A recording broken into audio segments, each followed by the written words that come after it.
किस तरीके से आप इस स्किन वाइटनिंग फेस मास्क को बना कर इस्तेमाल कर सकते हैं। इस स्किन वाइटनिंग फेस मास्क को बनाकर आप जब इस्तेमाल करेंगे तो एक तो ये है कि आपकी रंगत में निखार आएगा, कुदरती निखार आएगा, और चेहरा जो है उसकी रंगत जो है वो बेहतर होगी, रंग चेहरे का जो है वो गोरा हो जाएगा। इसके साथ साथ जो चेहरा है उस पर किसी भी किस्म के कोई दाग धब्बे हैं उनसे निजात मिलेगी, और इसके साथ साथ जो है चेहरा जो है कील छाइयाँ दाग धब्बों वगैरह से महफूज रहेगा। कील छाइयों वगैरह से चेहरा जो है वो महफूज रहेगा, और चेहरा जो है उस पर किसी भी किस्म के कोई दाग धब्बे हैं वो भी ख़त्म हो जाएंगे।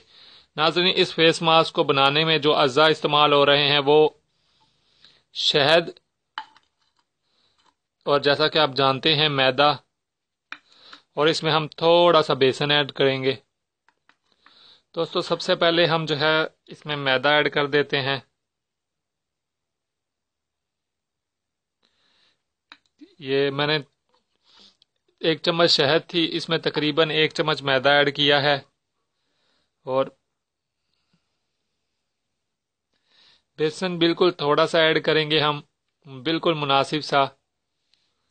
अब हम इसे अच्छी तरह मिक्स कर लेंगे।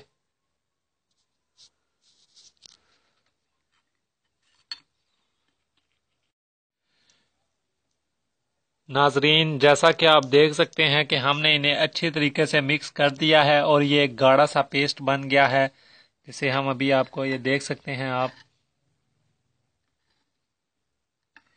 दोस्तों, बिल्कुल इसी तरीके से ये पेस्ट की मानिंद बन जाएगा। इसे आपने अपने चेहरे पर, पहले अपना चेहरा आप धो लें और चेहरे को धोने के बाद आपने अपने चेहरे पर लगा देना है। नाजरीन,